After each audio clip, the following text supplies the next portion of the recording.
He was once one of the toughest wrestlers in the ring, a street-tough New Yorker who could fight, talk, and move like few men his size ever could. But within just a few short years, that same man would be dressed in pink, wearing makeup, and playing one of the most ridiculed characters in wrestling history. And then, out of nowhere, he was gone. A car crash on a dark Canadian road took his life at just 34 years old. This is the real story of Adrien Adonis, a story about talent, image, and how the wrestling business that made him a star also helped destroy him. Because behind the bright lights and big crowds was a man trying to survive in an industry that cared more about appearance than ability. And when it all came crashing down, both literally and figuratively, few people really understood what happened. Keith Frankie was his real name. Born in Buffalo, New York, he grew up tough. When he got into wrestling in the 1970s, he wasn't looking for fame or TV cameras. He wanted to fight. He trained under Fred Atkins, an old-school, no-nonsense wrestling coach, and learned how to wrestle the right way. By the late 1970s, he took the name Adrien Adonis and built a reputation as one of the toughest guys in the business. He wore a black leather jacket, had a short fuse, and looked like someone you didn't want to mess with. He wasn't a bodybuilder, he wasn't flashy, but he could flat out go in the ring. And for a man who was almost 300 pounds, he could move fast. He was known for selling his opponent's moves so well that even smaller wrestlers looked like they had a chance against him. That made promoters love him, because he made every match feel believable. In the American Wrestling Association, the AWA, he teamed with Jesse Ventura to form the East-West Connection, and they became tag team champions. When he joined the WWF in the early 1980s, he found even more success. He formed another championship tag team with Dick Murdoch, called the North-South Connection. At that point, Adrien Adonis wasn't a joke or a sideshow. He was respected. He could wrestle anyone and make them look great. He was a worker's worker. But that kind of credibility didn't matter as much once Vince McMahon began changing wrestling forever. The WWF was turning from a regional wrestling company into a national entertainment brand. It was the birth of what people now call the cartoon era. Wrestlers needed to be larger than life, colorful, and marketable. The company wasn't selling realism anymore. It was selling characters. That's when everything changed for Adrien Adonis. By 1986, the tough New Yorker in leather was gone. In his place came adorable Adrien Adonis, a loud, over-the-top, flamboyant character who wore pink clothes, heavy makeup, and perfume. The new character was designed to shock the audience, and it worked. Fans booed him like crazy, but not all for the right reasons. The character played heavily on stereotypes that, even back then, made a lot of people uncomfortable. Adrien himself wasn't gay. He was married with 2 kids, but the gimmick made his character a walking insult to anyone who took it seriously. Behind the scenes, most wrestlers knew this wasn't really his idea. It was a company decision. Vince McMahon was obsessed with body image at the time, and Adonis had gained a lot of weight. He drank too much, ate too much, and no longer looked like the athletic powerhouse he used to be. So instead of firing him outright, they gave him a gimmick that made him a joke. The pink outfits, the lipstick, the exaggerated behavior. It wasn't just for entertainment. It was punishment. It was a way to hide his weight, humiliate him, and still use his talent to help other wrestlers get over. Still, even under that makeup, Adrien Adonis could perform. He turned the adorable act into something fans loved to hate.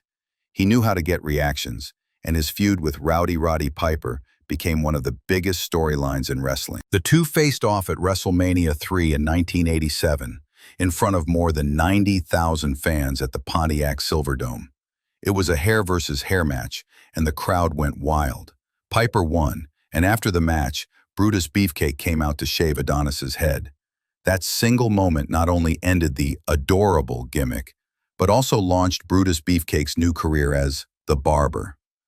Adonis, even in losing, helped another performer rise to fame. That was the kind of professional he was.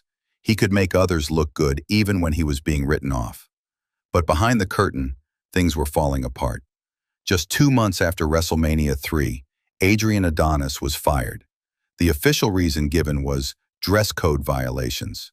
But everyone in the industry knew that was just a cover. The truth was simple. Vince McMahon was done with him. He was overweight, out of favor, and no longer part of the company's image. Rumors at the time said his drinking had gotten worse and that his attitude wasn't helping either. The WWF was moving fast and didn't have patience for anyone who couldn't keep up. Adonis was out. That should have been the end of the story, but it wasn't. Adrian went back to wrestling on the independent circuit. Away from the bright lights and big stages, he started working hard again. He began losing weight, cleaning up, and trying to rebuild his career. People who saw him in 1988 said he was in good spirits, motivated, and ready for a comeback. He had bookings lined up in Canada and the United States. He was slowly climbing back up, trying to prove that he wasn't just a gimmick or a punchline. But then came July 4th, 1988. It was a clear summer evening in Newfoundland. Adrian was traveling in a minivan with 3 other wrestlers. Dave McKigney, who was known as the Wild Man, and twin brothers William and Victor Arco, who wrestled under the names Mike and Pat Kelly. The group had just finished a show and was driving along the Trans-Canada Highway near a small town called Lewisport. The time was about 9:40 at night. The sun was starting to set, and visibility wasn't great. According to reports, Victor Arco was driving the van. The low evening sun hit the windshield, blinding him for a few seconds. Newfoundland highways are known for wildlife hazards, especially moose that wander onto the roads. They're massive animals, much larger than a deer, and hitting one can destroy a vehicle instantly. As the story goes, Victor suddenly saw a moose in front of the van. He swerved hard to avoid it. That quick reaction sent the vehicle out of control.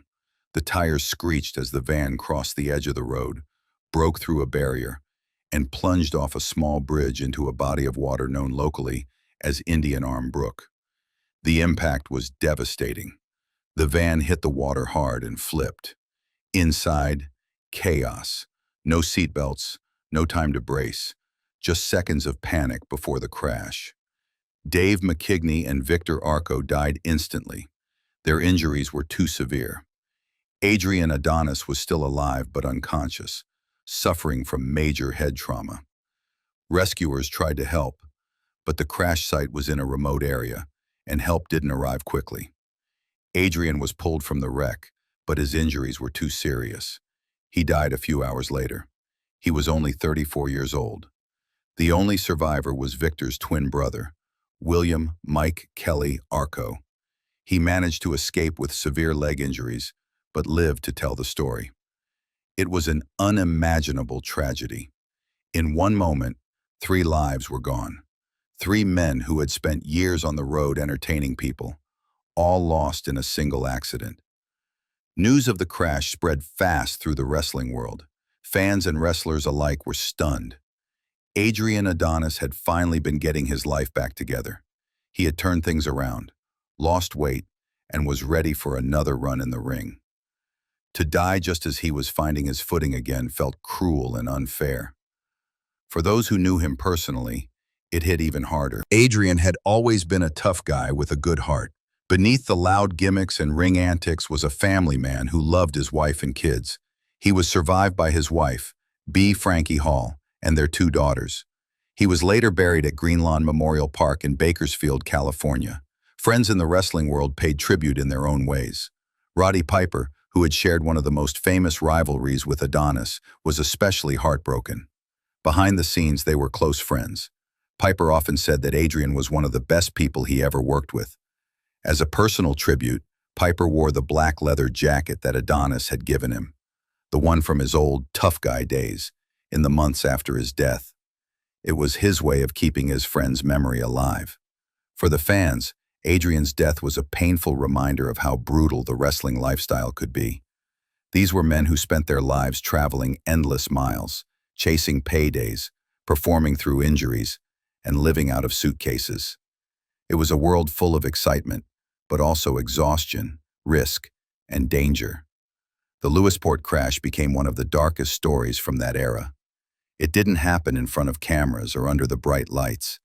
It happened quietly, on a lonely stretch of highway. as a group of wrestlers simply tried to make it to the next show.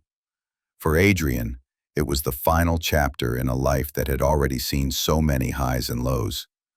From the days of tag team championships and packed arenas, to the humiliation of a gimmick he never wanted, to the small-town shows where he tried to find himself again. His story was full of struggle and resilience.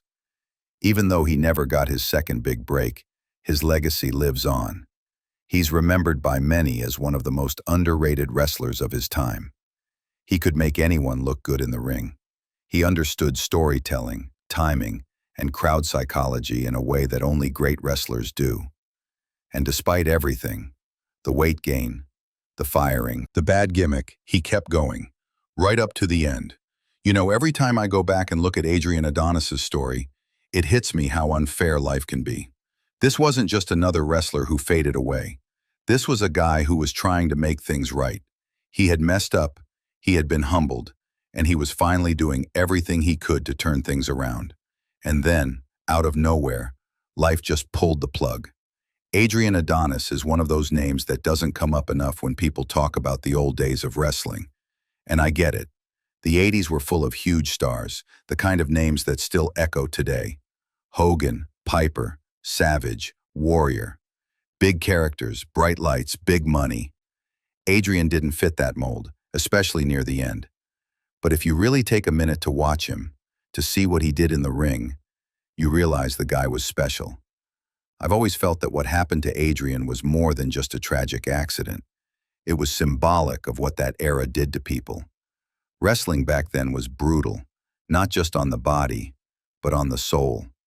The constant travel, the pressure to stay in shape, the drinking, the loneliness, the grind. These guys lived harder than anyone gives them credit for, and the business they helped build, it didn't always love them back.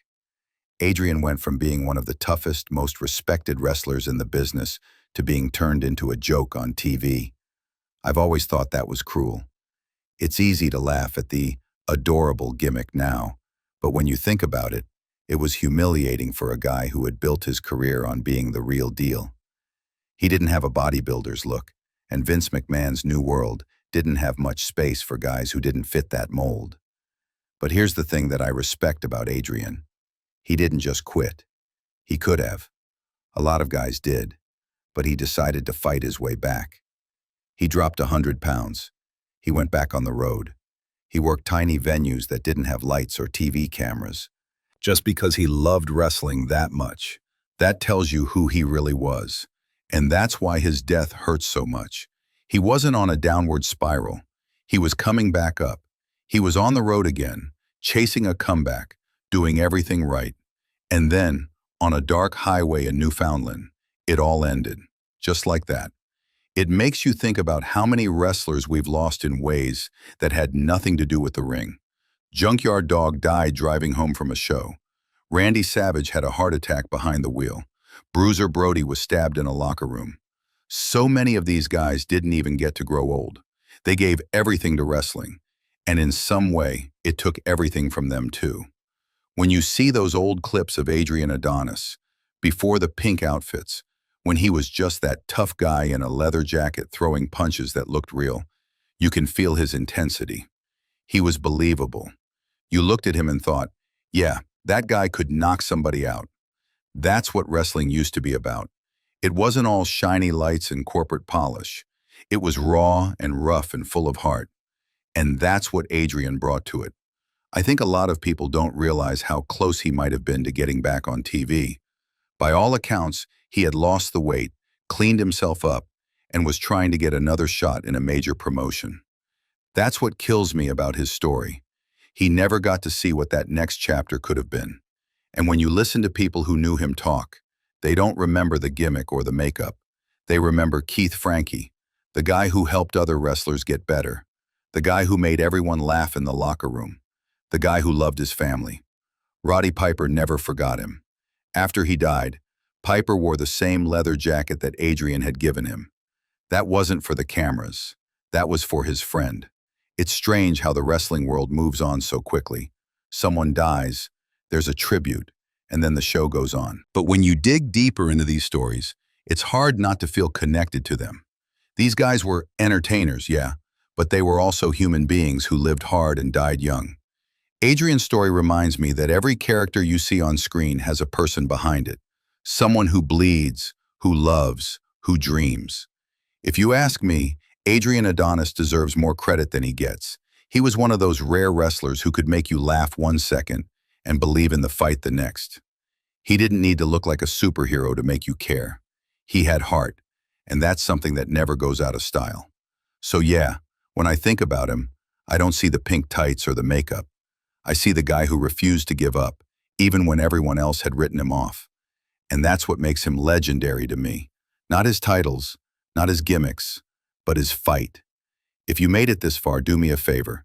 Go look up one of his old matches. Watch how good he really was. You'll see it right away. The timing, the movement, the way he made everything look real. That's talent you can't fake. And if you like this story and you want more deep dives into forgotten wrestlers and lost legends, hit that like button, subscribe, and let me know in the comments whose story you want me to cover next. Maybe we'll look at Bruiser Brody, maybe Junkyard Dog, maybe someone else whose story deserves to be remembered. Thanks for watching, and remember, behind every legend, there's a human story worth telling.